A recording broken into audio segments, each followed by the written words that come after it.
The room went silent just long enough for me to hear my own pulse before the laughter hit sharp, disbelieving, echoing off the wood-paneled walls of my father's mountain lodge. Emily's birthday banner hung crooked over the 30-something guests who had packed themselves around the long table, but every eye was on me when my father slammed his palm against the table and shouted the words that still sting my bones. "You'll be grounded until you kneel and apologize to your sister grounded." At 29, in front of almost every relative we had in Colorado, someone snorted. Someone else whispered, "Oh my God, is he serious?" A few cousins exchanged, delighted looks already savoring the gossip they'd spread tomorrow. Emily stood near the cake, chin-lifted smile sweet and poisonous. She dabbed a fake tear as if I'd ruined her perfect evening. I clenched my fists under the table. My body trembled, but my voice didn't. "Yes," I said. My father, Richard Brooks, owner of Brooks Development Group, king of his own tiny empire, proud parent of a golden daughter, nodded like he'd just issued a royal decree. Good. Finally taking responsibility. I swallowed every word that wanted to rise. Every truth, every memory, every wound. The next morning he met me in the hallway with a mug of coffee and a smirk. "Finally know your place," he said. He walked ahead of me and shoved open my bedroom door. He froze. The room was empty. Before he could process anything, the front door burst open downstairs, and the family lawyer hurried inside. "Richard," he called, breathless, "there's a problem with the Summit West contract. A big problem. We need to talk now." And just like that, my father's certainty cracked for the first time in years. The truth is, I didn't sleep at the lodge after the party. I drove straight to my apartment in Denver's Union District, a warm space of my own lit softly by the glow of the city. The moment I closed the door behind me, everything inside me trembled loose. Humiliation, anger, grief, clarity. It all washed through me as I slid down to the floor, still wearing the dress Emily insisted I borrow, so I would fit the aesthetic of her party. My hands were still shaking. I hated that. Despite everything, a part of me still wanted to understand why. Why the man who raised me after my mother's death could turn cruel so easily. Why Emily had always been granted every excuse, while I was treated like an inconvenient guest. Why being grounded like a child at 29 still hurt so deeply even when I knew better. My phone buzzed with a text from a blocked number. "Did he really ground you?" I deleted it. I couldn't handle sympathy. Not yet. I stood forcing myself back into the disciplined rhythm that had kept me alive all these years. I hung up my coat, I poured water. I washed off the makeup that had melted during the confrontation, and when the trembling stopped, I packed my bag for the morning, because the next day wasn't just another day in my family's chaos. It was Monday. Skyark Technologies didn't wait for my feelings. By 8 a.m., I was riding the elevator to the 32nd floor of Skyark Tower, the glass high-rise that reflected the Rockies like a painting. The doors slid open, and Noah, my assistant, rushed toward me. "Morning, Miss Brooks," he said, then hesitated when he saw my face. "Rough night? You could say that." I forced a small smile. "What's urgent?" He handed me a thick folder stamped with Summit West's logo. They updated the integration requirements for tomorrow's dry run. And, the lead attorney from Summit West called twice. They need confirmation from Skyark CTO. I nodded, slipping the folder under my arm before walking toward my office. "I'll review it." He lowered his voice. "They asked about you by name." A flutter went through my chest, not fear, but something colder. Of course they did.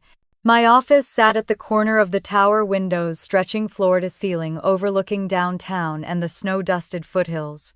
My name was on the glass door, Olivia Brooks, Chief Technology Officer. But no one in my family had ever cared enough to follow me here to this version of my life. To them, I was the girl who fixed computers, the one who kept to herself, the one who should be grateful for any scrap of acknowledgement. They never asked where I worked. They never wondered why I left the house before sunrise and returned long after dark. They never noticed the security decals on my laptop or the high-level visitors who occasionally picked me up. They never cared why my parking pass said Executive Level B. They didn't see me, but the world did. My phone vibrated. Harrison Cole, Skyark's CEO, my mentor, my friend was calling. Olivia, he said when I answered Summit West, is tightening their timeline. They need your signature for Clause 8.4 by Thursday. I closed my eyes. So that was it, Clause 8.4. The clause that required my authorization before any construction partner could use Skyark's infrastructure. The clause my father assumed was just a formality. The clause he hadn't even bothered to read. Did they contact Brooks Development? I asked quietly. Yes, Harrison said. They said Richard never responded. Of course he didn't. He probably dismissed the calls imagining they were spam vendors or unimportant technical nonsense. He didn't understand that the entire $50 million deal hinged on Skyark on me. They need you present at the signing ceremony, Harrison added. They were expecting your family to inform you. I laughed under my breath. It wasn't humor, it was disbelief. They didn't. Harrison exhaled. I thought so. I leaned back in my chair, staring out at the skyline. I felt the ground shifting beneath me, not with fear, but with something strange and heavy inevitability. You good? Harrison asked. I will be. Whatever's going on with your father, he said gently, remember your work speaks for itself. You built half of what we have here. I swallowed hard. Thanks, Harrison. We hung up and the office fell quiet. Just the hum of servers, the click of keyboards outside my door, the whisper of snow beginning to fall again. I pulled out the Summit West folder and flipped to the updated pages. Clause 8.4 highlighted in bold. Only the CTO of Skyark Technologies may authorize the integration. Signature required on site. Non-transferable. I touched the edge of the page and let out a slow breath. They needed me. Not Emily, not Richard. Me. My phone buzzed again. A voicemail from my father left before he discovered my empty room. Come downstairs, he'd said annoyed. You've got an apology to make. I hit play again, listening to it echo in my office 32 floors above the city. Come downstairs, downstairs, in a house I no longer lived in a life that no longer owned me. I'm not coming downstairs, Dad, I whispered into the quiet glass room. You never even knew which floor I worked on. I closed the folder, powered up my terminal, and let the snow keep falling. Tomorrow, everything would begin to unravel. For them. And for me, everything would finally begin. The snow hadn't melted from my mind yet when I unlocked my apartment the next morning, but the quiet of my own space wrapped around me like a blanket I didn't know I needed. Sunlight slid through the tall windows of my Union District loft, warm and gentle, so unlike the cold glare of my father's lodge. I stood there coat still, on letting the silence steady my heartbeat. It was the first morning in years where I didn't have to listen for footsteps outside my bedroom door, or brace myself for Emily's voice dripping with entitlement. I made coffee, cradled it between my palms, and replayed the scene from the night before, the laughter. My father's command, Emily's victorious smirk. 6 words looped in my head: you'll be grounded until you kneel. Not even my mother's funeral had broken me like that moment. Not even moving into my father's house at 18 raw, and grieving only to discover that Emily already owned every inch of his affection. Last night had been a culmination of every dismissal, every "you're too sensitive," every moment I'd been told I should be grateful just to be tolerated. My phone buzzed on the counter. A text from my cousin Leah. "Are you okay?" He shouldn't have done that. I didn't respond. I couldn't. Sympathy felt like salt on a wound that still hadn't stopped bleeding. Instead, I placed the mug in the sink, grabbed my bag, and headed out. Monday didn't care about family humiliation, and Skyark certainly didn't. By the time I reached downtown, the sun glinted off the glass towers like nothing bad had ever happened in the world. The elevator ride to the 32nd floor was smooth and mercifully silent. As soon as the doors opened, Noah was already hurrying toward me, tablet in hand. "Morning, Miss Brooks," he said, then paused. "You look well. Not well, just here." "That's enough," I said, managing a tired smile. "What do you have for me?" He handed me a folder with the Summit West logo. "Updates are inside. Also, the lead attorney called twice. They're trying to confirm your availability for the signing ceremony." "Availability," I repeated. "Funny." "Yeah," he said cautiously. "They also mentioned reaching out to, well, your family." "I know," I said. "They didn't tell me." Noah pressed his lips together, but he didn't ask questions. He never did. He just gave a small nod, the unspoken kind, that said he understood more than he let on, then stepped aside so I could pass. My office felt like stepping into another life, a life built by my own hands. The floor-to-ceiling windows looked out across Denver, the mountains standing tall in the distance like silent witnesses. My name was etched on the frosted glass door. The clean lines of my desk, the hum of servers down the hall, the quiet bustle of engineers. This place saw me. This place knew my worth. My father never had. I set the folder on my desk but didn't open it yet. Instead, I stood by the window, letting my eyes trace the lines of the skyline. Down there somewhere, my father still believed I answered to him. He still believed I would kneel. He still believed Emily was the center of the universe. He had no idea how much of his life was now orbiting me instead. My phone rang. Harrison Cole. I took a breath before answering. "Olivia," he said, voice crisp but warm, "Summit West has been trying to reach you. They need your signature for Clause 8.4. And they want you at the signing ceremony." "I know," I said softly. "Did your father contact you?" I almost laughed. "He contacted me to demand an apology." There was a pause on his end. I could picture him rubbing a hand across his jawline, fighting the instinct to curse aloud. "Olivia," he said, "you know, Summit West built their entire tech integration plan around Skyark. They need you." "Not Brooks Development." "I know. Clause 8.4 is crystal clear," he continued. "Without your signature, they can't legally proceed. Your father should know that." "He didn't read it," I said. "Or if he did, he assumed it didn't apply to me." "Do you want me to handle communication with them?" he asked. "No," I said. "I'll handle it." "Good," Harrison replied. "And Olivia, whatever is happening with your father, it doesn't change the fact that you built this. You earned your role. Don't let them pull you backwards." After we hung up, I opened the Summit West folder. Clause 8.4 stared back at me in bold letters. Integration must be authorized by the Chief Technology Officer of Skyark Technologies. Personal signature required. Non-transferable. I traced the words with my fingertip. My signature, my authority, my terms. The irony hit me like a cold gust of air from the Rockies.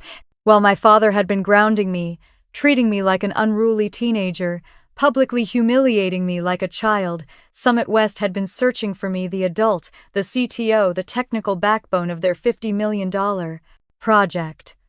How poetic, how painfully predictable. Noah's soft knock pulled me from my thoughts. "Sorry to interrupt," he said, "but Mr. Cole wants to schedule a call with Summit West at noon. He wants you on it. Tell him I'll be there. And—" Noah hesitated, glancing at his tablet. "There's something else. Someone sent this anonymously." He handed me a small envelope. Inside was a printed screenshot, a freeze frame from last night's party. My father's face twisted with anger. Emily grinning behind him. Me standing still back, straight, absorbing the humiliation. Below it, a single sentence: "They don't deserve you." My breath hitched. I looked up at Noah, but he had already stepped back, giving me space. Maybe he understood too much. Maybe someone else had seen more than I realized. Maybe the universe was sending help from corners of the world I didn't expect. At noon, I joined the call with Summit West. Their executives were polite but firm. They needed confirmation. They needed the CTO. They needed me. "We assume your family informed you of the signing details," one of them asked. "They did not," I said. "Oh," the executive replied softly. "I see. The call ended with their assurance that they would send all details directly to me from now on. They didn't want miscommunication jeopardizing the partnership. When the call ended, I stayed in my chair, staring at the dark screen. My father had no idea how close he was to losing everything. Emily had no idea she wasn't the chosen one. The entire Brooks family believed I was still the quiet, obedient eldest daughter who'd keep their secrets, swallow their cruelty, and kneel on command. They were wrong.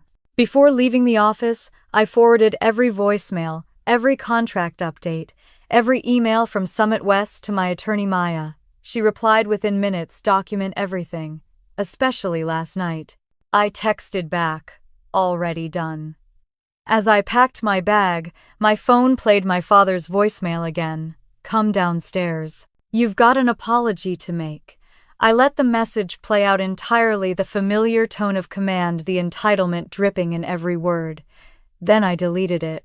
When I stepped out of Skyark Tower, the city seemed brighter than usual, the snow sparkling under the afternoon sun. I pulled my coat tighter around my shoulders, lifted my chin, and walked toward the parking garage. I wasn't the daughter they raised. I was the woman they never saw coming. And for the first time in my life, I didn't feel small. I used to think memory softened with time, that the sharp edges dulled if you just let enough years pass. But standing in my office after the Summit West call, staring at Denver's skyline, I felt those old edges cutting just as deep as they did the day I stepped into my father's house at 18, lost, grieving, and hoping I'd finally belong somewhere. I had no idea that house already had a queen. Emily was 15 then, a perfect blend of sugar and venom. She hugged me tightly in front of my father, whispering, "I'm so glad you're here," with a smile so sweet it almost fooled me. But the minute his back turned, her eyes hardened. "Don't touch my things," she'd said, flipping her hair. "And don't follow me around. Dad says you're delicate, so I guess I'll try not to break you." I remember laughing nervously, thinking she was joking. She wasn't. And my father didn't notice. Or worse, he did and didn't care, because Emily was the child who mattered, his biological daughter. His princess, his golden girl with her dimples and straight report cards. I was the reminder of a marriage he'd tried to forget, and a wife he never understood. A few weeks after I moved in, Emily pushed me down the stairs. I can still feel the shock of my body hitting the wood, my knees scraping raw, my palms burning. Emily let out a high-pitched scream and rushed to my father as he ran toward us. She tripped, she cried. I tried to help her. He held her, soothing her tears, while I sat at the bottom of the stairs, dizzy and aching. He never asked me what happened. He just said, "Olivia, you need to be more careful. Emily's worried sick." That was the first time I felt myself disappearing. Years stretched forward from that moment, all cut from the same pattern. Emily would cry, Dad would comfort her. Emily would lie, Dad would believe her. Emily would succeed, Dad would celebrate her. I became the shadow between them, a placeholder, a body in a room that neither of them wanted to acknowledge. When I was 21, I stayed up an entire summer building a digital inventory and scheduling system for Brooks' development, because their old one was practically held together with duct tape. I coded until my eyes blurred, weaving structure into a business that desperately needed modernization. A month later, I sat in a meeting with Dad, Emily, and a group of investors. Emily stood at the front of the conference room, clicking through a polished slideshow. "And that's the new system I designed," she said, smiling wide. I felt my breath leave my body. My father applauded. Investors nodded approvingly. Emily met my eyes for the briefest second, smirking. I waited for Dad to correct her. He didn't. When the meeting ended, one investor approached me discreetly. "Didn't you build that system?" he whispered. I nodded once. He sighed. "Then why doesn't your family see you?" I didn't have an answer. I still don't. Back in the present, a soft knock on my office door pulled me from those memories. One of the data engineers, Matteo, peeked inside. "Hey," he said gently. "We saw the Summit West update. You good?" I nodded. "Just thinking." He hesitated, then added, "People like your father, they never realize the value of quiet strength until they lose it." He closed the door, leaving me with the truth of his words hanging in the air. Quiet strength. I had carried it for years while Emily carried entitlement. The pattern didn't stop after college. If anything, it escalated. Emily's ambition grew teeth. She wanted to run Brooks Development, be the face of the company, be the daughter Dad bragged about on every golf course in the state. And she wanted me out of the way. She'd corner me in hallways whispering, "Dad says you don't have leadership instincts. That's why he trusts me with everything." It didn't matter that she couldn't explain what a zoning variance was. It didn't matter that she didn't know the difference between a contractor and a subcontractor. It didn't matter that she made mistakes, big ones, because Dad always redirected the fallout, including the disaster last year. Emily mishandled a project for a major client, botching budgeting, ignoring permit deadlines, and sending out an incorrect blueprint. The mistake cost $3 million in potential penalties. Dad was furious, pacing the office and ranting about incompetence. Emily's eyes filled with crocodile tears. "Olivia was supposed to check my work," she wailed. "She let me down." Dad's gaze snapped to me. "Is that true?" "No," I said. "I wasn't assigned to that project. He didn't hear me. Or maybe he didn't want to. I worked 70 hours that week cleaning up her mess. I negotiated, restructured, rewrote documents, and pulled the project back from the brink." The client praised the recovery. Dad congratulated Emily for stepping up. I didn't even get a thank you, but that was the moment something in me began to shift. Not enough to leave, not yet, but enough to start protecting myself. Enough to start shrinking my presence in the Brooks household while expanding my life elsewhere. My real life. The one they never bothered to ask about. A soft ping from my computer brought me back to the present. An email from Summit West's legal department landed in my inbox, subject mandatory attendance. SkyArc CTO. "We require your presence and signature as CTO at the final contract signing. Please confirm availability immediately." I stared at the screen, heart steady, mind clear. My father and Emily were already celebrating victories, certain the Brooks family was on the verge of greatness. Emily had even boasted to relatives that she'd soon take over the real estate portfolio. They didn't realize the next chapter of their legacy depended entirely on the daughter they dismissed. They didn't realize that the person they pushed aside, humiliated, and erased was the one person Summit West couldn't move forward without. They didn't know that every lie they'd told about my little tech job was about to turn into the downfall of their own empire. I clicked confirm availability. Then I sat back, letting the weight of the moment settle over me, not with fear, but with the quiet strength I had carried my entire life. They spent years pretending I wasn't there. Now the entire deal and their future depended on me. I arrived at SkyArc just as the sun broke over the Rockies, washing the glass tower in a gold that felt too gentle for the day I knew was coming. The building buzzed with energy engineers huddled over monitors, project managers clutching tablets, legal interns sprinting between departments with updated drafts from Summit West. The entire floor felt like an ecosystem in motion. I stepped into that motion like it was the only world that made sense. "Morning, Olivia," someone called. Another engineer raised a coffee cup in greeting. A data scientist waved from her desk. People smiled at me, genuine, respectful. Nobody here asked me to kneel. Nobody here laughed at my worth. For a moment, I let myself breathe in that reality. Then Noah hurried toward me again, hair slightly mussed, anxiety radiating from him. "We need your eyes on this." Clause 8.4 changed overnight. He held out a folder with red markings across the top. Summit West tightened everything. I took it, opening the pages as we walked toward my office. And then I saw it.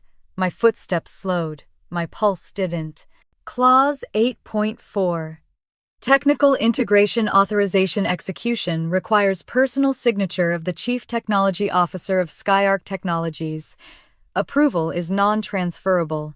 Absence or refusal to sign renders the contract void. I read it twice. Then a third time.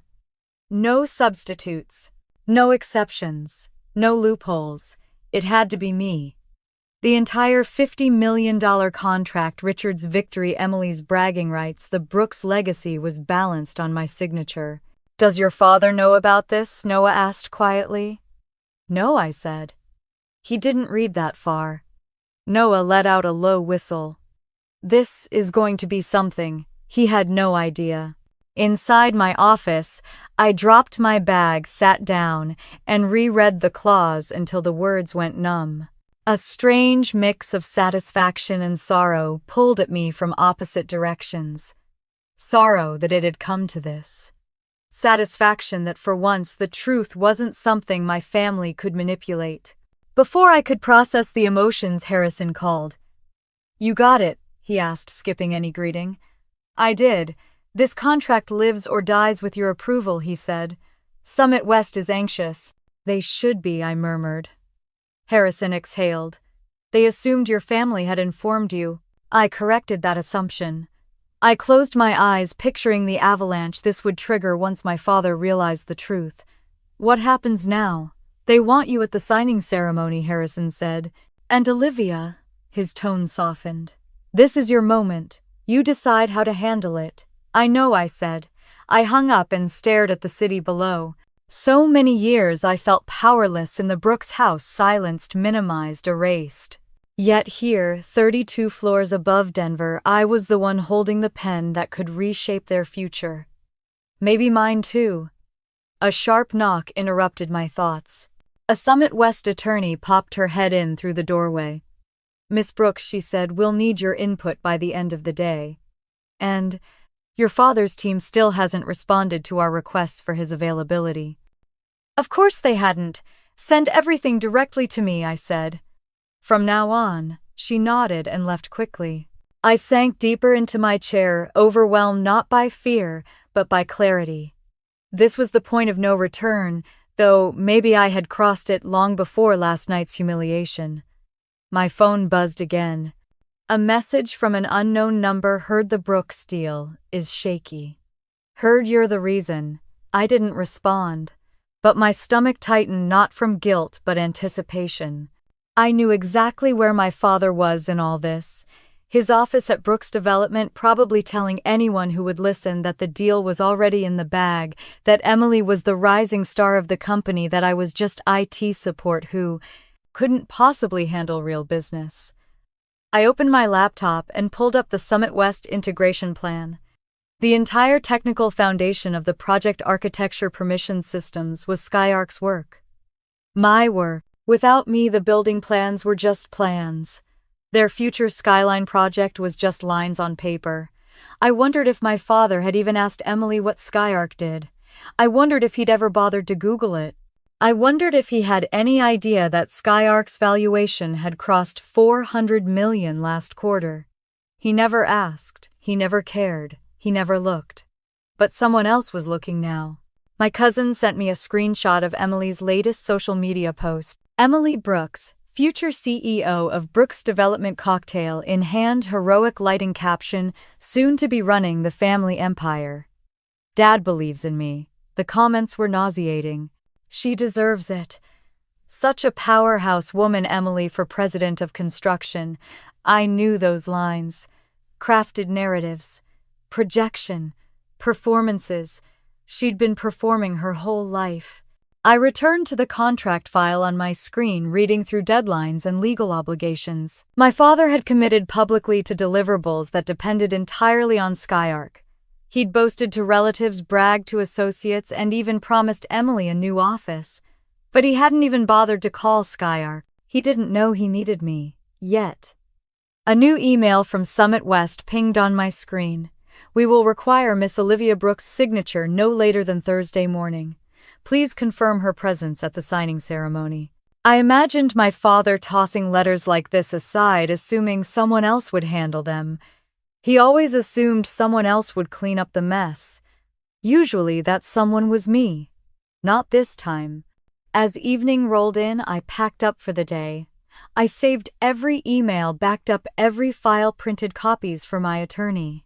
Then, as I walked toward the elevator, my phone buzzed again. A voicemail from my father. I put it on speaker as the elevator descended. Olivia, where are you? Emily and I are waiting downstairs. You owe your sister an apology. Don't make this worse. Downstairs. Always downstairs. Always beneath them. My reflection stared back at me in the elevator's steel walls. And for the first time, I didn't see the girl who lived in the Brooks Lodge. I saw the CTO of Skyark Technologies. I stepped out of the elevator, walked through the marble lobby, and out into the cold. The air tasted like freedom and endings. Behind me, the tower glowed against the falling snow. Ahead of me, the Summit West signing loomed like a storm, one that my father still didn't see coming. But I did. He spent years building a kingdom he thought Emily would inherit. He spent years training me to be invisible. He spent years underestimating me. And every one of those years led to this moment, the moment his future depended entirely on the daughter he tried to erase. The phone call from Harrison ended, but the hum of Skyark didn't soften. If anything, the tension in the air sharpened. I could feel something shifting beneath the surface of my life, slow, seismic, unstoppable. And for once, I wasn't afraid of the change. I was bracing for it.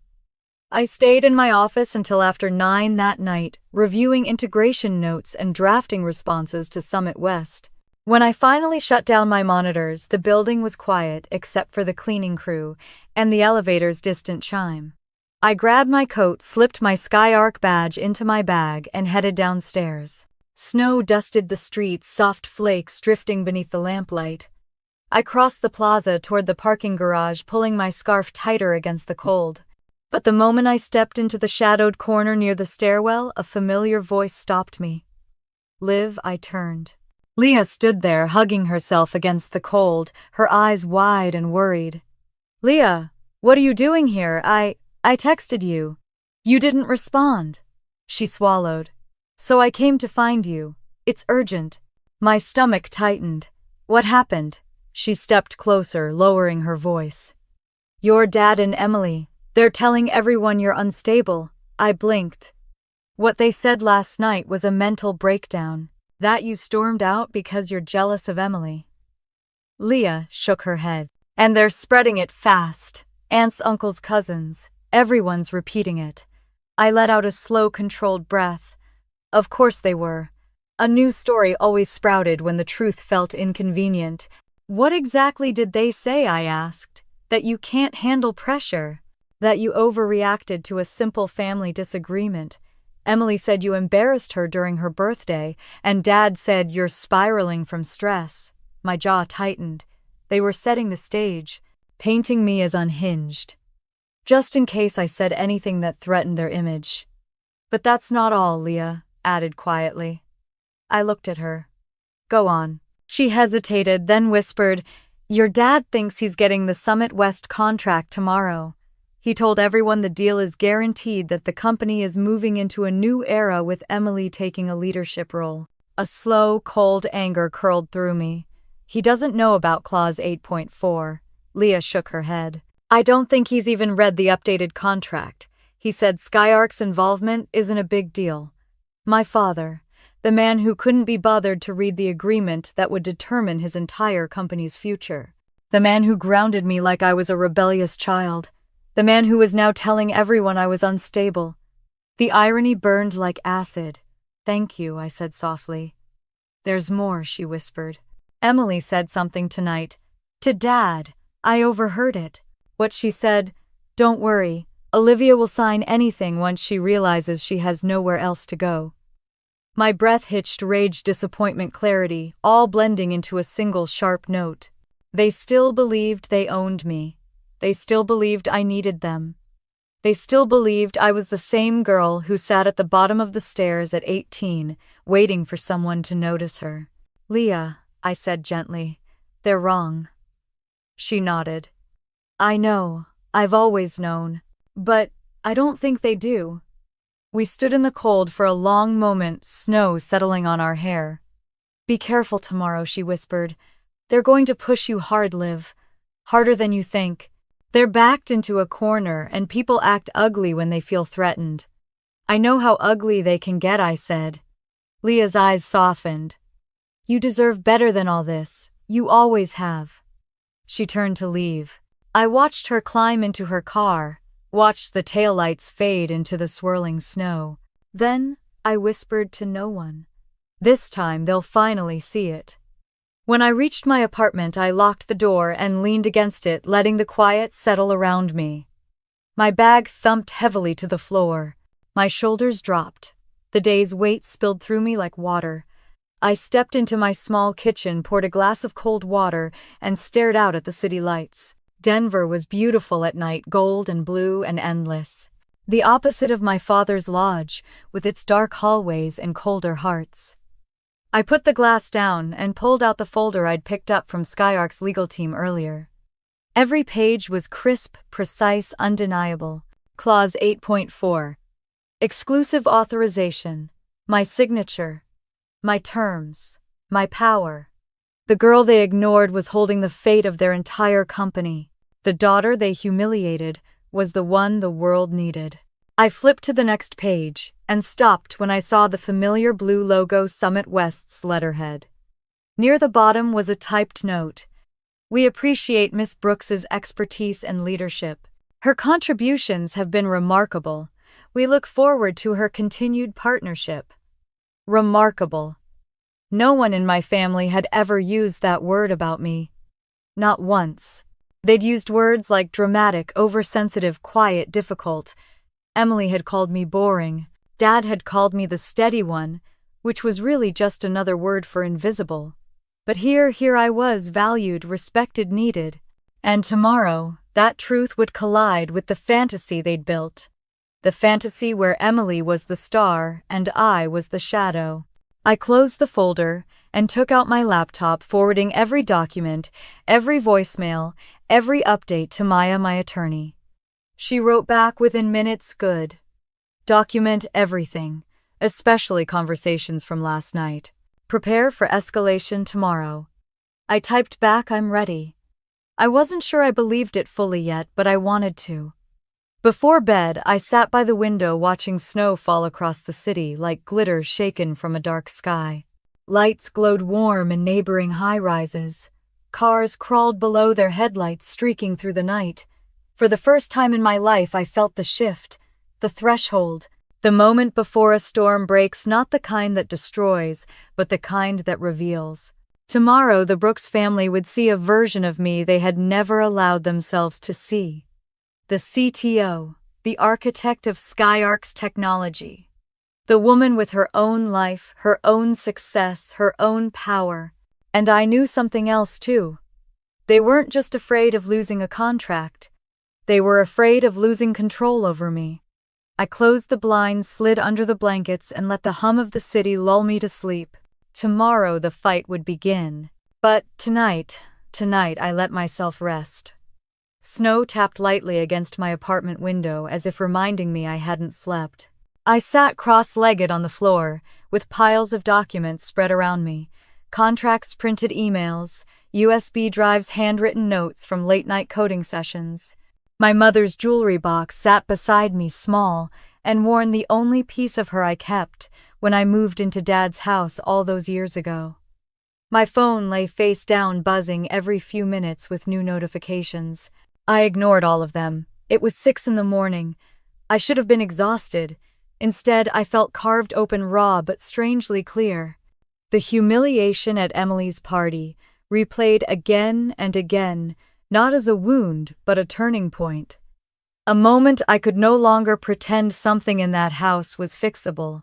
A moment where my father's voice, the man who once taught me to ride a bike, who once said I was the strongest girl he'd ever met, turned cold enough to freeze bone. You'll be grounded until you kneel and apologize. Grounded, kneel. It echoed differently now, not as shame but as fuel. I packed silently, sorting my life into careful piles. Things I needed, things to archive, things to burn from my memory. My Skyark badge rested in my palm for a moment, smooth cold metal with my name and title etched cleanly, Olivia Brooks, Chief Technology Officer. I slipped it into the inner pocket of my tote bag. The version of me they pretended didn't exist. A sharp burst of vibration made me flinch. Another voicemail. Same number. Same voice. I didn't listen. I didn't need to. Then the next vibration, my attorney. I answered immediately. Olivia Maya's voice was calm, practiced grounding. I reviewed everything you sent last night. And your family's actions aren't just unethical, they're potentially criminal. Coercion, fraudulent misrepresentation of asset value, attempted forced transfer of equity. She exhaled. If they escalate, I can bury them. I nodded, even though she couldn't see me. There's something else. I need you to review the updated Summit West contract. I already did, she said. Clause 8.4 leaves zero room for interpretation. And according to the timestamps, Summit West contacted you directly before contacting them. They never told me I whispered. Of course they didn't. But Olivia, her tone sharpened. They need you far more than you need them. My chest tightened, not with fear, but with validation so sharp it almost hurt. I'll be ready, I said. Document everything Maya added, especially tomorrow night. If they publicly threaten you again, it strengthens your position. I hung up and stared at the piles of paper around me. I was building something, evidence, boundaries, truth, a fortress brick by brick. I turned to a small cardboard box tucked under the coffee table. The last box I'd never unpacked since moving into this apartment. Dust coated the lid. I pulled it open slowly. Inside were bits of a life I'd hidden even from myself, old Stanford notebooks, coding competition ribbons, photos of my mom and me at a science fair. And at the very bottom, a faded leather journal wrapped around a tiny brass key. My breath caught. I'd forgotten about the key. It was the same shape, the same metal, the same ridged edges as the one I'd seen in my father's study a few weeks ago, tucked behind a stack of files Emily had knocked over. The key to his old safe. My hands trembled as I held it. What secrets had he locked away? What documents had he hidden? What truths about my mother, about the company, about me were sealed in that box? But the answer would come later. Tonight my father would be too distracted to guard anything, and I wasn't afraid of the dark corners of his office anymore. I placed the key in my coat pocket. A soft chime from my laptop brought me back. A message from a Skyark engineer boss. Did you know your dad called last night? He asked for access to your files? It flagged it. Ice slid down my spine. I typed quickly, do not give him anything. And log every attempt. Already done, the engineer replied. For 3 years my father never cared what I did at Skyark. Now he wanted access. Something was shifting on his side too. Panic, maybe. Or suspicion. But he was too late. I opened another letter, one from my mother, written when I was 16. Her handwriting was shaky from chemo, but her words still carried that quiet strength she always tried to give me. If they ever dim your light, step away and let them face the dark themselves. My throat tightened. She knew. Even back then, she knew something in that house wasn't safe for me. I pressed the letter to my chest just for a moment, then tucked it into the folder marked Personal Keep. The sky outside my window shifted from gray to pale gold, hinting at sunrise. Denver looked peaceful from my apartment streets. Empty roofs covered in fresh snow, the skyline sharp against the mountains. I stood and walked to the window, watching the city shimmer awake. Tomorrow night the Brooks family would gather again. 40 or 50 guests, drinks flowing. Dad glowing with pride over his perfect daughter Emily, basking in the light of attention she craved like oxygen. And they would call me forward, and they would expect me to kneel, and they would try to force my hand again. But this time I wouldn't walk in as the invisible daughter. I would walk in as myself. I turned back to the table, gathering the documents into organized stacks. Stack 1 Summit West evidence, emails, contract drafts, integration notes. Stack 2 coercion evidence recordings, printed text signatures they tried to force. Stack 3 personal records, my mother's letters, Skyark patents, ownership documents. Everything had a place. Everything had purpose. My life wasn't chaotic anymore. It was a strategy. Just as I zipped the final folder shut, A soft knock sounded at my door. My pulse spiked until I saw who it was, Leah again, eyes red from crying, jacket dusted with snow. "I couldn't sleep," she said. And I remembered something else. She stepped inside, shivering. "Emily told Veronica last week she was going to take everything from you. That she deserved your tech success because you didn't have the personality to be the face of anything." My jaw clenched, but I stayed silent. Leah continued. "She said you were only good for grunt work. That Dad should have sent you away after college." A cold, familiar ache spread through my chest. Not shock this time. Recognition. "Thank you," I said. Leah grabbed my hand, squeezing tightly. "Whatever happens tomorrow, you're not crazy, Olivia. You're not the problem. They are." I didn't cry. I didn't break. I just held her hand for a long moment. "Go home and sleep," I whispered. "Tomorrow will be heavy." She nodded and left, leaving a faint trail of melting snow across my hallway. When the door clicked shut, I exhaled slowly. This wasn't just a confrontation anymore. It was a reckoning. I lifted the Skyark badge from the table, feeling the solid weight of it in my palm. Tomorrow night I would walk into the Brooks Lodge with truth in one pocket and evidence in the other. And when they demanded obedience, demanded submission, demanded I remember my place, I'd show them exactly where I stood. I slipped the badge into my purse, zipped it closed, and whispered, "Tomorrow, they'll finally see me." And for the first time in my life, the thought didn't scare me. It set me free.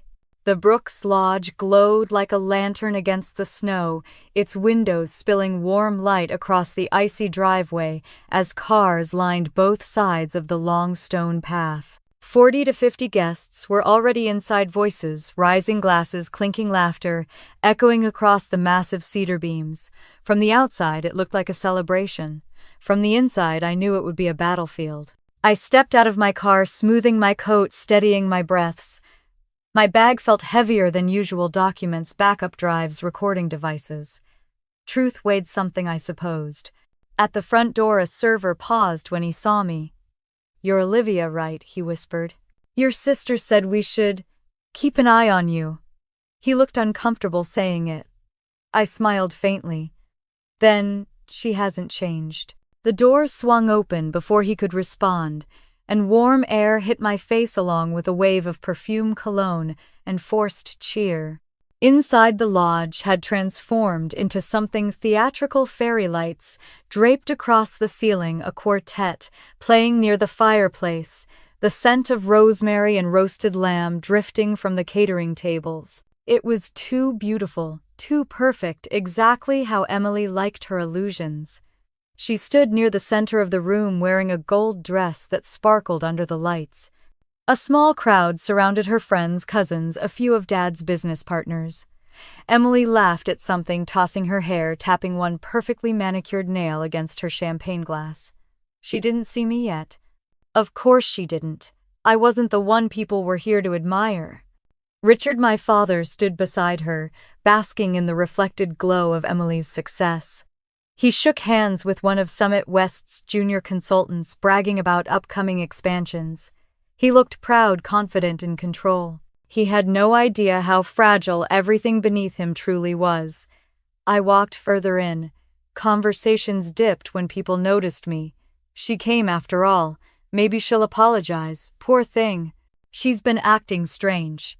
Emily told me she's under a lot of stress.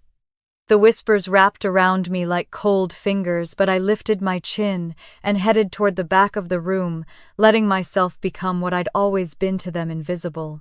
But I watched everything. The way Dad hovered around Emily, the way guests gathered around him like he was royalty, the way Emily introduced herself to business associates as the future leader of Brooks Development. She even said it with a straight face. I was pouring myself a small glass of water when I heard Dad's voice carry across the room. "My older daughter," he chuckled. "Oh, Olivia just does IT stuff. She's reliable in her own way. Reliable. Small. Manageable." He used those words like praise when they were really chains. I didn't flinch. Not this time. They no longer had the power to shrink me. I turned to leave, but a hand brushed my elbow. "Mrs. Carlson, an older family friend.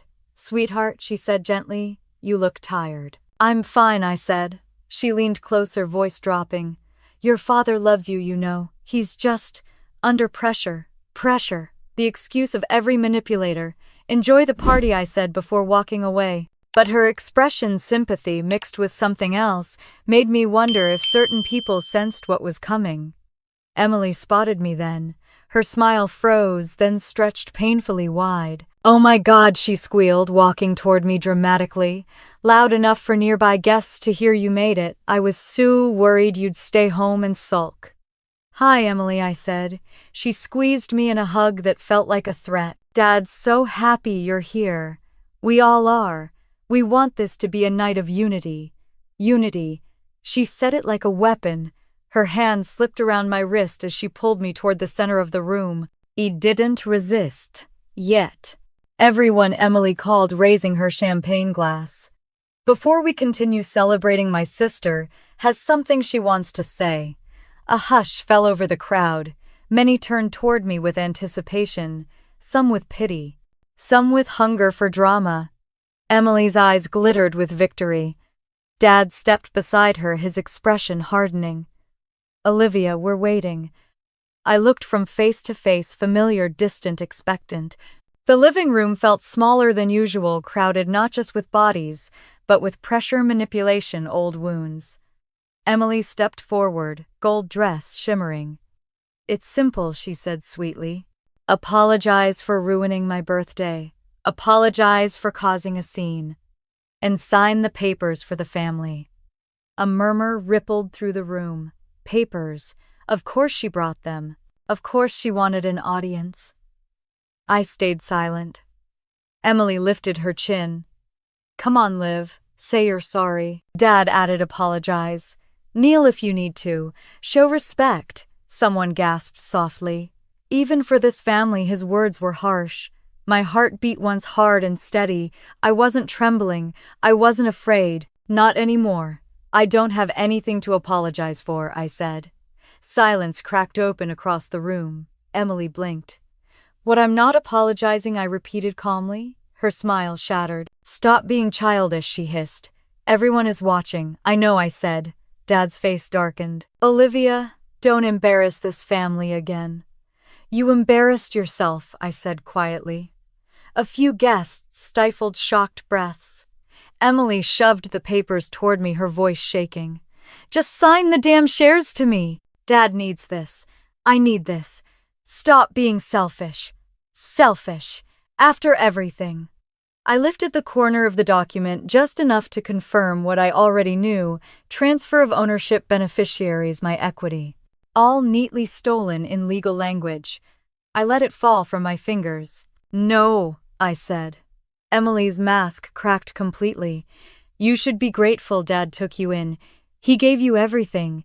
You owe us." I met her eyes. "No, I don't." Dad stepped closer. "Sign the papers or you're out of this family." My throat tightened, not with pain, but with a realization so clear it was almost peaceful. I'd been out of this family for years. I drew a slow breath. "I'll give you my answer tomorrow." "You'll give it now," Dad snapped. "No," I repeated. Then I placed my glass gently on the nearest table and turned away. Emily's voice shrieked behind me.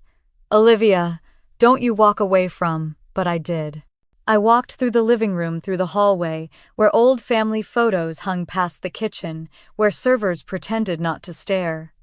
My heels clicked steadily across the hardwood floor, each step a quiet rebellion. A declaration. A goodbye. At the side door, I paused. I pulled out my phone, pressed a button, and saved the recording that had captured every word. I stepped into the cold night breath rising in white clouds, the wind biting against my cheeks. When I reached my car, my hands were steady. I opened my phone, attached the audio file, and sent it to Maya. My lawyer wrote back instantly, "Perfect. Use this." I leaned back in my seat, exhaling for the first time since the party began. "Tomorrow," I whispered to myself, letting the cold air fill my lungs. "The Golden Daughter's kingdom burns." And I started the engine. The Brooks Lodge was quiet the next morning, the kind of tense, uneasy silence that settled after a storm, but before the real damage appeared. Snow glittered across the long private driveway, frost clinging to the stone steps. Inside, empty champagne flutes and half-eaten hors d'oeuvres still cluttered the tables from Emily's Unity party. Emily was already awake, pacing the kitchen with her phone to her ear, her perfect hair now a frizzy halo of stress. Richard sat at the counter, still wearing yesterday's shirt, eyes bloodshot and jaw tight. "Dad, she'll come crawling back," Emily insisted, slamming her phone on the island. "She always does." Richard didn't answer. "Dad," she demanded. He rubbed his temples. "Go get her. We're resolving this before breakfast." Emily marched toward the stairs, muttering under her breath about how dramatic I always was. She threw open my bedroom door. Her footsteps stopped. Then a strangled sound escaped her throat. Dad Richard rushed upstairs, taking the last few steps 2 at a time. He pushed past her and froze in the doorway. My room was empty, completely. Closet open and bare, desk cleared, bookshelf empty, blankets folded. No clothes, no bags, no laptop, not even a charger left behind. Only one thing remained: my house key resting quietly on the dresser. Beside it lay a note. He snatched it up, eyes scanning the 4 simple words: "I heard you." Olivia. Emily pressed a hand to her chest, panic creeping into her voice. "Dad, what does that mean she left?" Richard said, voice thin with disbelief. "She actually left," Emily scoffed. "No, she's being dramatic. She'll be back. She's probably hiding." "She's gone," he said louder. "Her car's not outside." Emily rushed to the window. The empty driveway below confirmed it. For the first time in her life, she didn't have a smug comeback. A voice drifted up from downstairs. "Mr. Brooks, are you home?" "It's urgent." They both spun toward the staircase as the front door opened. And in stumbled Alden, the Brooks family lawyer, cheeks red from the cold sweat beading on his forehead. "Richard," he gasped, "we have a problem. A huge, massive problem." Richard thundered down the stairs. "What now?" Alden dropped the thick manila folder on the dining table. "Summit West has been trying to reach Olivia all morning. They need her confirmation for the signing ceremony." Emily blinked. Why would they call her?" Alden gave her a pitying look. "Because she's the CTO of Skyark." Silence slammed into the room so hard it felt like the air froze. Richard turned slowly, as though Alden had spoken in another language. "What Chief Technology Officer?" Alden said carefully. "Skyark Technologies." Emily laughed, shrill and brittle. "No, she's not. She does, like, coding stuff." "Dad, tell him." Alden shook his head. "Summit West contract states that integration requires a direct signature from Skyark's CTO. Clause 8.4. They thought Olivia was already aware." Richard stared at him, jaw dropping open. "That's impossible. She would have told me." Emily clung to the back of a chair. "She's doing this to sabotage us. She must have lied to them, tricked them." Emily, Alden said, voice steady. "Skyark is one of the fastest growing tech firms in the region. Their CTO is publicly listed. It's her." Emily's face drained of color. Richard grabbed the folder and flipped through the papers with frantic hands. His breath quickened. His eyes widened. "Oh my God," he whispered. Alden cleared his throat. "They need her signature, Richard. Without it, the $50 million contract is null." Emily staggered back as if someone had shoved her. No. This is wrong. This is Olivia we're talking about. Olivia. She's nothing. She's the key." Alden cut in. Emily stared at him, horrified. "Richard tried calling me. Straight to voicemail. Again, straight to voicemail." "Try again," Emily hissed. He did. Again. Again. Nothing. "Call her friends," Emily said, pacing. "Call her coworkers. Call her old professors." "I don't know. I don't have any of their numbers," Richard snapped. "Because they had never asked about my life. because they never cared where I worked, who I worked with, or what I achieved. I was an accessory in their home. Nothing more. A second ringing interrupted them, Richard's phone buzzing loudly. He seized it, finally, but the screen displayed an unknown number. Richard answered anyway. "Yes, Mr. Brooks," a professional voice said. "This is Kara Williams with Summit West. We urgently need confirmation from Miss Olivia Brooks. Is she available?" Richard swallowed hard. "She stepped out." "Stepped out," Kara repeated. "We've tried all morning. Her email is the one on the contract." Emily mouthed at him, "Say she's coming." "She'll get back to you," Richard sputtered. She's busy." Busy, Kara's tone sharpened. "Mr. Brooks, if she can't confirm within 24 hours, we'll have to reevaluate the partnership. Clause 8.4 is non-negotiable." The line went dead. Richard lowered the phone, looking 10 years older. "What do we do?" Emily demanded. Alden adjusted his tie. "You don't do anything. Olivia does. And right now she's not answering." Emily blinked rapidly. "She'll come home. She always comes home." Alden shook his head. "Richard, if she refuses to sign Summit West walks." Emily's voice cracked. "Dad, tell him she can't do that. Tell him she's grounded." Alden stared at her like she'd lost her mind. Grounded. A 29-year-old woman, the CTO of the tech company they needed. It would have been funny if it wasn't so pathetic. Emily suddenly grabbed her phone and started furiously typing. "What are you doing?" Richard asked. "I'm posting on Instagram," she snapped. "I'll make her look like the villain so she'll be too embarrassed to keep this up." Alden nearly choked. "Are you insane? Stop it. That's evidence of coercion." Emily froze. "Evidence of what? Do you want her to sue you?" he snapped. "Because she can, and she will win." Emily dropped her phone onto the couch like it burned her. The house phone rang next. They all jumped. Richard answered, trembling. "Hello, is Miss Brooks available?" A Summit West senior attorney this time. Another call came in.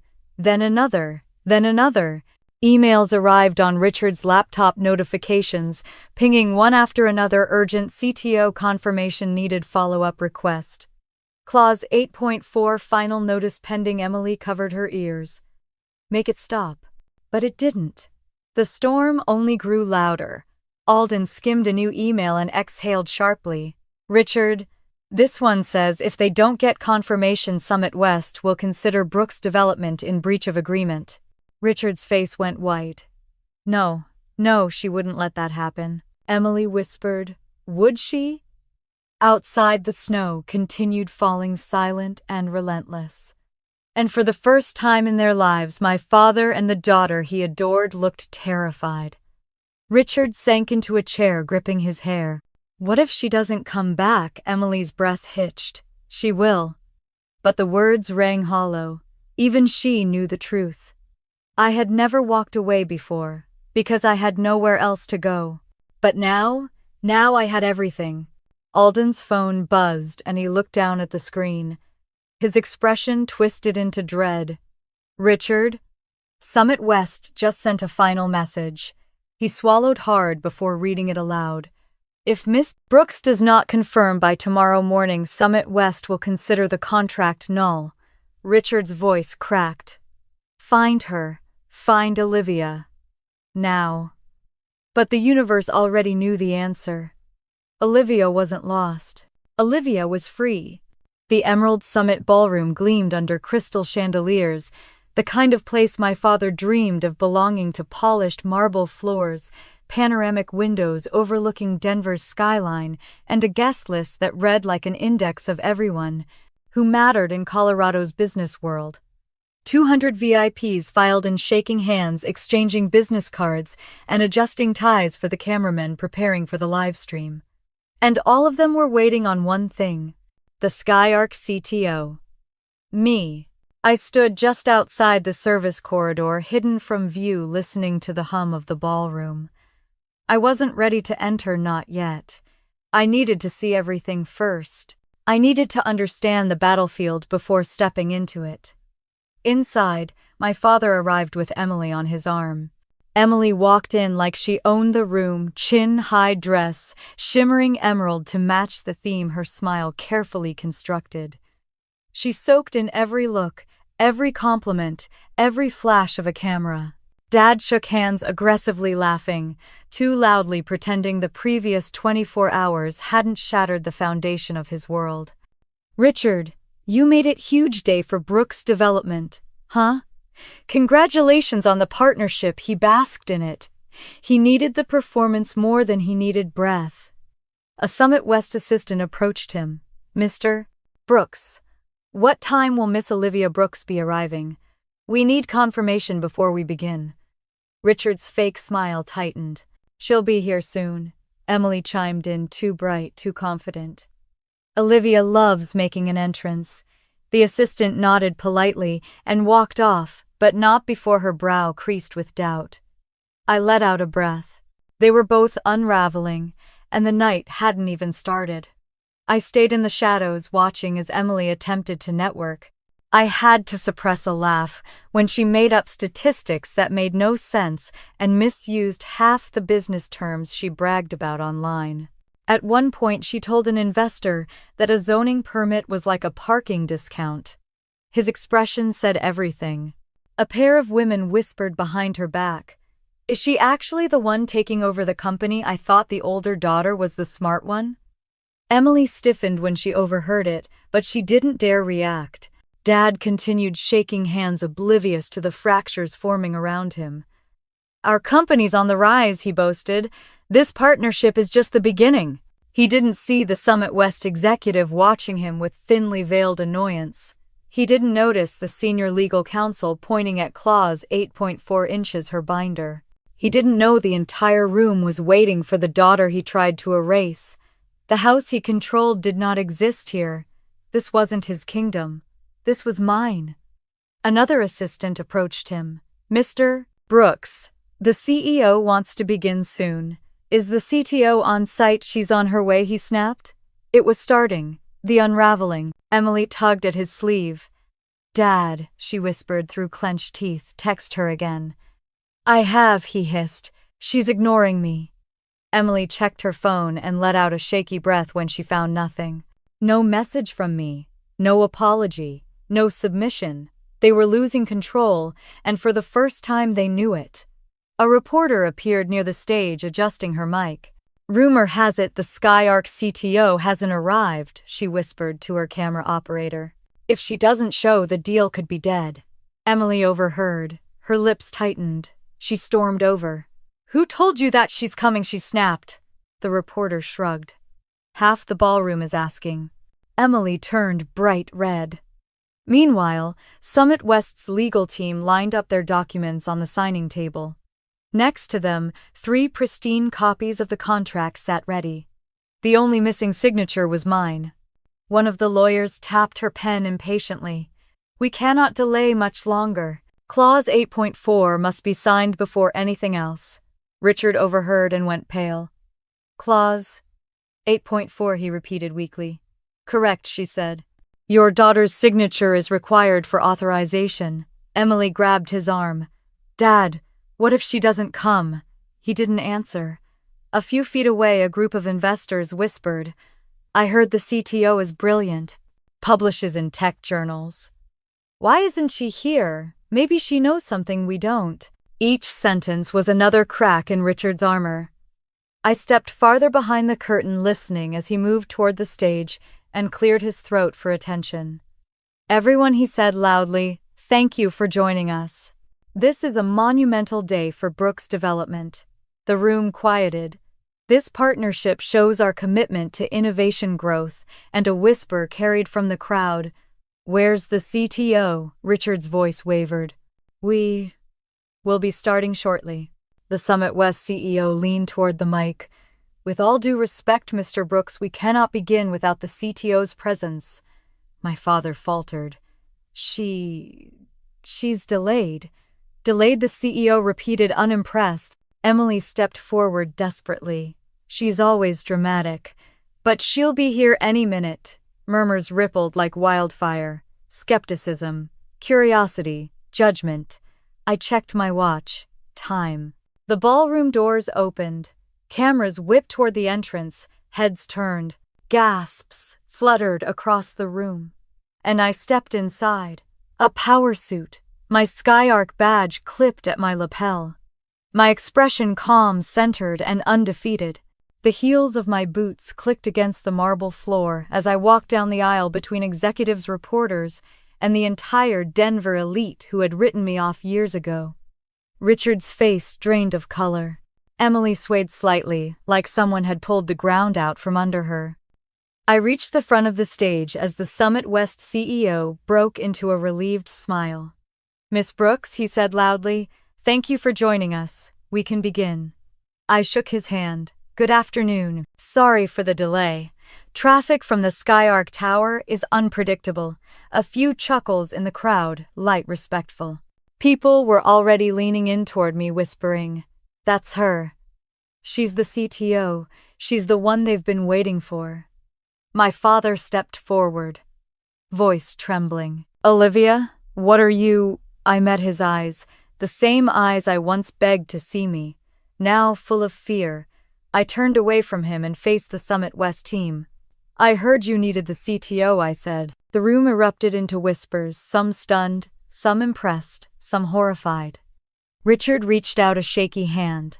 Olivia's sweetheart Emily's face twisted with panic. No, you're lying. You're not." I pulled my business card from my pocket and placed it gently on the signing table. "Olivia Brooks, co-founder and CTO, Skyark Technologies." The Golden Daughter's smile vanished completely. Richard staggered back a step. And for the first time in my life, the entire room saw me. Not the invisible daughter. Not the scapegoat. Not the girl who lived in Emily's shadow. They saw the woman who held their entire future in her hands. The room froze the moment my business card hit the signing table. 200 people held their breath, their gazes bouncing between the card, my badge, and my father's face, which had gone the color of wet concrete. I lifted my chin. "I'm Olivia Brooks," I said clearly, Chief Technology Officer of Skyark Technologies. A collective gasp rolled across the ballroom like a wave breaking on stone. "CTO," someone whispered. "That's her," another muttered. "Brooks' development depends on her signature." The whispers sharpened, spreading like sparks across dry grass. Richard stumbled forward, hands trembling. "Olivia, what is this? What are you doing?" "I'm doing my job," I said. "Something you never asked about." Emily pushed herself between us, voice shrill. "She's lying. She's making this up. She works in IT support." A Summit West attorney stepped forward, flipping through her documents. "Actually, Miss Brooks," she addressed Emily politely, "your sister has been our primary technical contact for the past 2 years." Emily's mouth opened and closed, like a fish pulled suddenly from water. I placed a second folder on the table, this one labeled Skyark Documentation. Inside were my patents, my technical reports, my contributions to the architecture that Summit West was integrating. "Everything you've ignored is right here," I said. Richard's jaw clenched. "Why didn't you tell me?" I met his eyes. "I did." "You didn't listen." His face crumpled. Before he could reply, the Summit West CEO stepped to the microphone. "Ladies and gentlemen, the CTO has arrived. We will now proceed to confirm Clause 8.4. All eyes snapped back to me. Clause 8.4. My signature. My authorization. My decision. They watched as I opened the contract, flipping to the tabbed section, letting every deliberate motion echo across the marble floor. Emily, recovering from shock, leaned forward, voice a brittle whisper through clenched teeth. "You're doing this to humiliate me." "No," I said softly. "I'm doing this to protect everything I built." Her eyes burned. "You wouldn't even have a career if Dad hadn't taken you in." I turned to her. "And you wouldn't have a job if I hadn't saved every project you ruined." Gasps shot through the crowd. Emily jerked back, trembling with fury. Richard's voice cracked. "Olivia, please. We can talk about this at home. This is business," I cut in. "You told me last night family doesn't matter when money's at stake. Your words, not mine." He flinched like I'd struck him. A reporter stepped closer. Miss Brooks, is it true you paid the majority of household expenses? That you saved multiple Brooks development deals over the years? I answered without hesitation, yes. Another voice, is it true you were grounded last night at your sister's birthday party? Richard paled. Olivia, don't. Yes, I said firmly. He grounded me. At 29. For not giving Emily my personal shares. A stunned silence swallowed the room. Emily shrieked. She's twisting it. She was supposed to help family. She owes us. I faced the crowd. Do I owe you, Emily? For the years you took credit for my work. For every time you lied to Dad to get what you wanted. For every time he believed you without question. Emily's breathing grew loud and uneven. Dad made her stop, but Richard wasn't looking at her anymore. He was staring at me, horror settling into his features as if a curtain had finally been pulled away. Olivia, my God, he whispered. I didn't know. You didn't want to know, I said. His mouth opened. No words came. The Summit West lead lawyer stepped forward. Miss Brooks, we require your signature here. Without it, the agreement is void. All eyes on me again. Richard took a shaky step toward the table. Please, sign it. We need this. My company, my employees. You needed me, I said, but you didn't value me. Emily scoffed loudly. She's just being dramatic. Like always. Dad, take the papers from her. The attorney cleared her throat sharply. You cannot force her. This contract is legally contingent on her voluntary approval. Emily's mouth twisted. Nothing she has is hers. Dad gave her everything. She should be grateful. She even has a family. I didn't look at her. I spoke to the room. For 3 years I paid 70% of the household expenses. I fixed every crisis while being erased from every success. I worked nights, weekends, holidays without recognition, without respect. And last night they demanded that I kneel to apologize. People shifted uncomfortably. And when I didn't, I continued. They tried to coerce me into signing away my equity, shares I earned. Shares Emily believed she was entitled to simply because she was the golden daughter. A ripple of disgust moved through the crowd. Emily's face contorted. You're unbelievable. No, I said quietly. I'm done being unbelievable. I'm done being invisible. I picked up the pen. Richard inhaled with shaky relief. Then I set the pen down. I won't sign this. The gasp this time echoed off the chandeliers. Richard staggered. Olivia, please. Emily clutched his arm. Dad, make her sign. Richard's eyes were wet. You're destroying me. No, I said, voice soft and steady. You destroyed us. I'm just refusing to save you this time. The Summit West CEO nodded grimly. Understood. Clause 8.4 cannot be bypassed. The deal is void. Panic exploded across the ballroom. Cameras flashed. Phones lifted. Reporters shouted questions.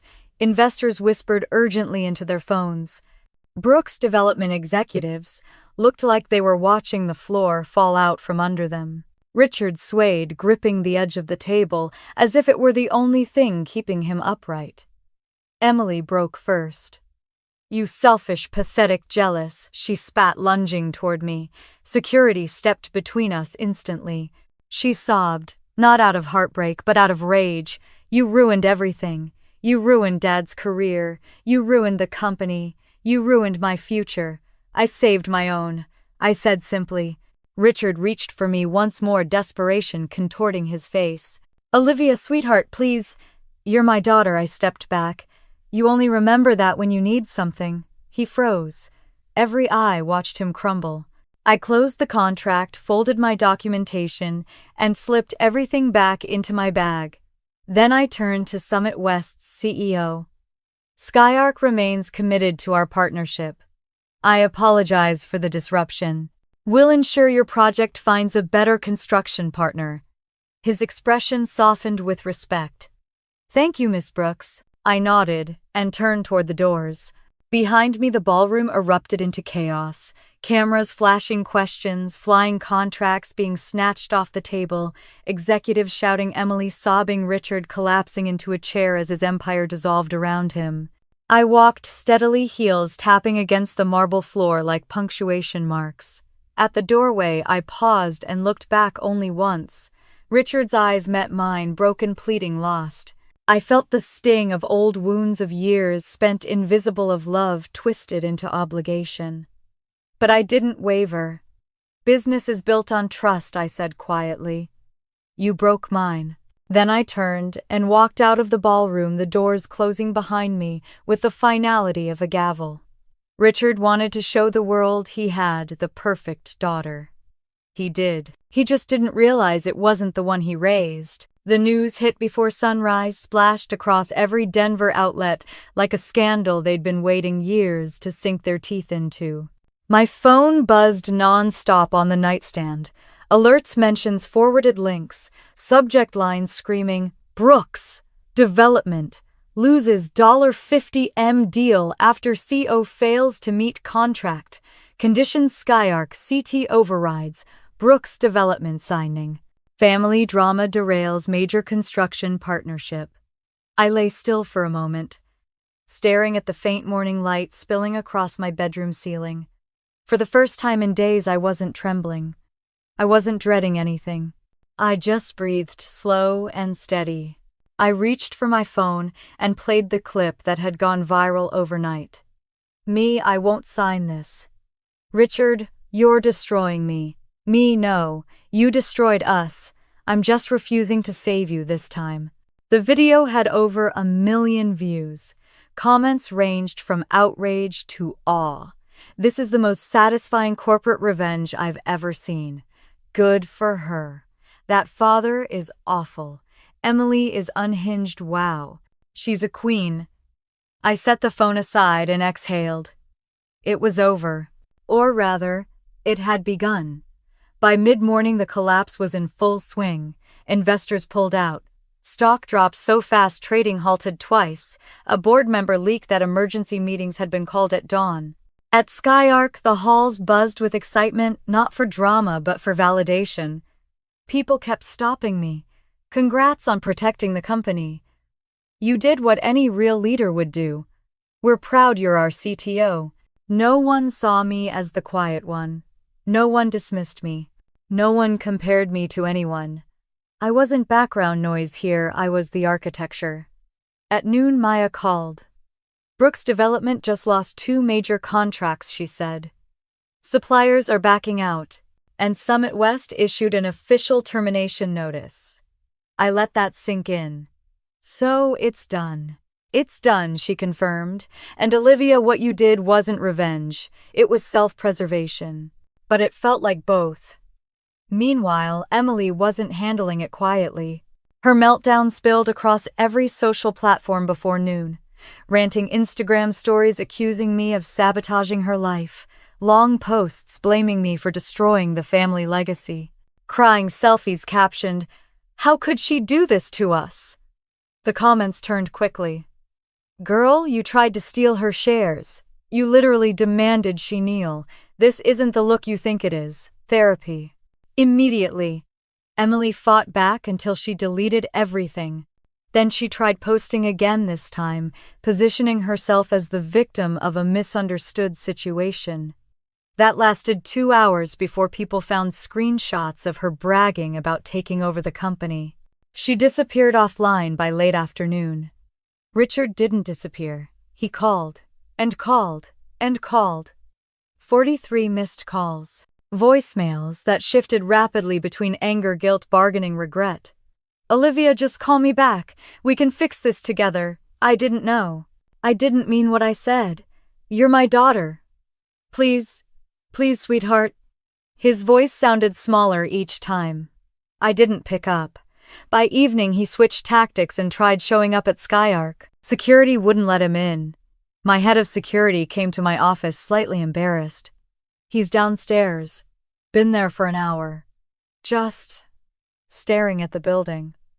I closed my eyes for a moment. "Tell the team to stay firm." "Yes, ma'am." Ma'am. Funny how one word could feel like everything I'd been denied for years. That night, he left flowers at my door. Dozens of roses with notes begging forgiveness. I donated them to the children's hospital the next morning. Even apologies couldn't erase the past. Emily's fall was sharper.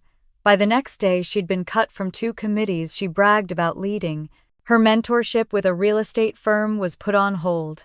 A video surfaced of her screaming at security during the signing event. People commented she's exactly like her father, a grown woman throwing a tantrum. Imagine being this entitled. Her perfect image cracked beyond repair. And Brooke's development. The board voted to remove Richard within 48 hours. The headline read, CEO removed after contract collapse and viral outburst. Their market cap dropped almost 30%. 6 contracts were canceled. Legal threats poured in from partners who'd lost money preparing for the Summit West build.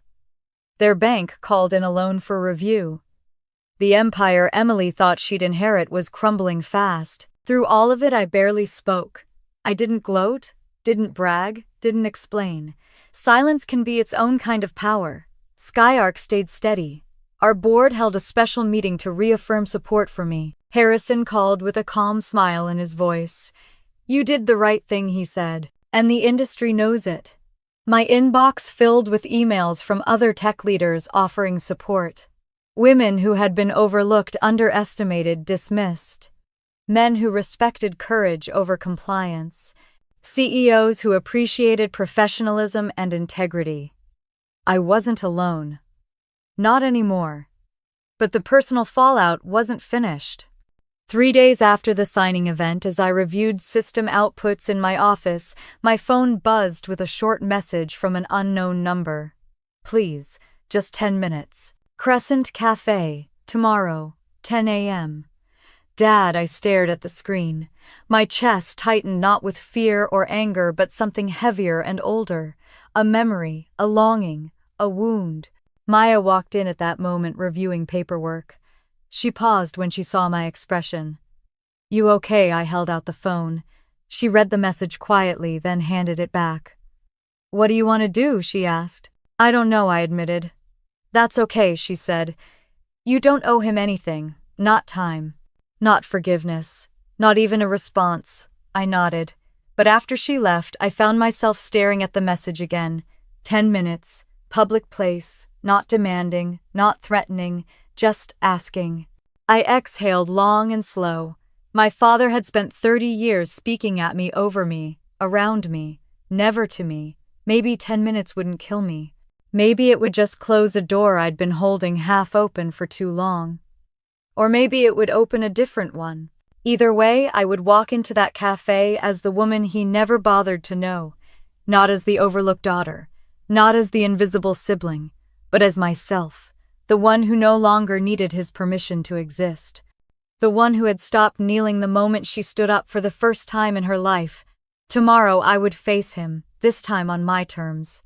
Snow flurries drifted lazily against the cafe windows as I stepped inside, brushing the cold from my coat. Crescent Cafe was quiet at this hour.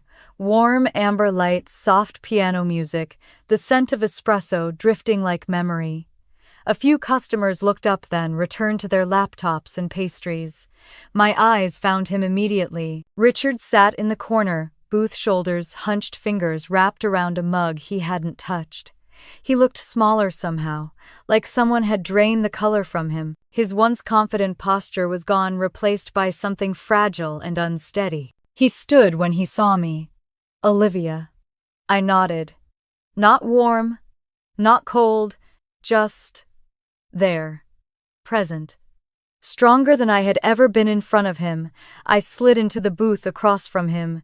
He sat slowly watching me, as if afraid I might vanish. You look well, he said. I am, and I was. He nodded, swallowing hard. Silence stretched for several seconds before he finally spoke. I don't know where to start. You asked for 10 minutes, I said calmly. Use them. His breath hitched, but he nodded again. Okay. He shifted, pressing his hands flat on the table. I ruined everything. The company, my reputation, Emily's future, all of it, gone. My expression didn't change. It wasn't cruel, it was simply no longer tethered to his disappointment or his pride. He exhaled shakily. But worst of all, I ruined us. I didn't respond. I wanted him to sit with the truth for once. He looked down at his mug. When your mother died, I told myself I'd protect you, that I'd always be in your corner. And somehow, I let that promise get buried under money and pressure and trying to build something I could be proud of. I kept my gaze steady. You didn't lose yourself, Dad. You chose a version of yourself that didn't include me. He flinched like the words were a blade, but he didn't argue them. I know, he whispered. And I'm sorry. I'm so sorry, Olivia. He rubbed his forehead, eyes tight with regret. You didn't deserve any of it. The favoritism, the dismissal, the way I let Emily talk to you, the way I let her manipulate me, the way I let myself believe her over you. My chest tightened not from hurt but from a quiet grief for the years I lost believing I wasn't enough. I was a coward, he said. You were the child who didn't need praise, who handled everything, who carried your weight and everyone else's. And I took advantage of that. I told myself Emily needed me more because she was fragile. She wasn't fragile, I said.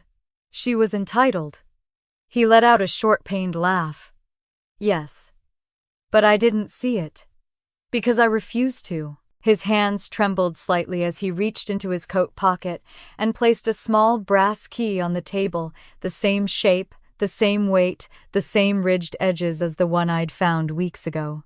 My breath caught. It's the safe, he said quietly. I think you deserve to know what's inside. When your mother died, she left letters. One for you, one for me, one for both of us. I never gave you yours. My heart thudded painfully. Why? I asked. Because he whispered her letter to you said you'd accomplish more than she ever dreamed. That you'd build something brilliant. And I wasn't ready to be the father of a brilliant daughter. The honesty twisted something in my chest. I was jealous, he admitted, of my own child. And then when I remarried, it was easier to pretend you were just ordinary. Easier to treat you like background so I wouldn't have to face how much less I'd done with my life.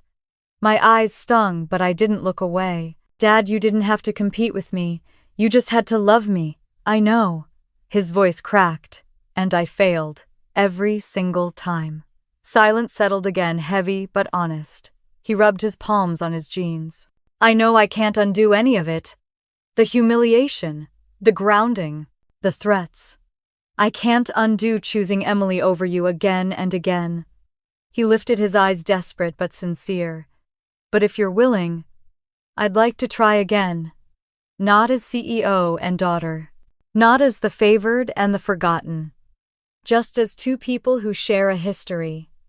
I studied him, not the powerful man he wanted the world to see, but the flawed one sitting in front of me. I'm not ready to forgive you, I said softly. He nodded immediately. I don't expect you to. But I continued, I'm willing to see who you choose to be now. His shoulders sagged with something like relief. Thank you, truly. I picked up the brass key, turning it in my fingers. It felt heavy with years of silence, secrets, lost chances. But now I finally felt strong enough to face all of it.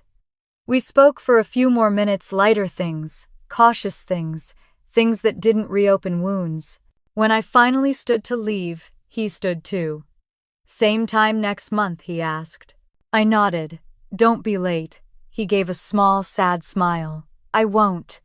I walked out into the cold air, the sky bright despite the snow. The world felt quieter, cleaner, like something had finally been set down, not forgiven, not forgotten, but no longer weighing on me. Weeks passed. Emily moved out of the city, unable to face the fallout. Brooks Development underwent restructuring that stripped the Brooks name from the brand entirely. Investors drifted elsewhere, the world moved on, and I moved forward. Skyark exploded into its next phase, new partnerships, new expansions, new investors eager to work with a company that prized integrity over legacy. I guided the engineering teams through the next milestone. Leadership meetings now felt less like endurance tests and more like belonging. My mother's letter, retrieved from the old safe, became something I kept tucked inside my desk drawer, a reminder of who she believed I'd become, and who I still could be. Dad and I met once a month, carefully, not forcing affection, not pretending the past was gone, just two flawed humans rebuilding a bridge one plank at a time. Some months were easier, some were harder, but they were honest. And honesty was more than I ever expected to get back. Looking back, the grounding wasn't the end of anything. It was the beginning. The moment I stopped shrinking, stopped apologizing, stopped contorting myself into the daughter my father preferred. It was the moment I claimed my own life. Not because I wanted revenge, though justice tasted sweet, but because I finally learned that loyalty without respect is just captivity. And I refuse to live captive anymore. If you've read this far, maybe you've felt invisible in your own family. Maybe you've been overshadowed by a golden sibling. Maybe you've been expected to kneel when you were the one holding everything together. If so, you're not alone. And if my story meant something to you, if it made you feel seen, I'd love to hear your thoughts in the comments. Tell me where you're listening from, tell me your story, or just share what part hit home for you. Don't forget to like, subscribe, and stay with the channel for more stories like this. Stories about boundaries, healing, justice, and the quiet strength of people who finally choose themselves. Your support helps keep these stories alive. And if no one has told you today, you deserve respect. You deserve peace. You deserve to be seen.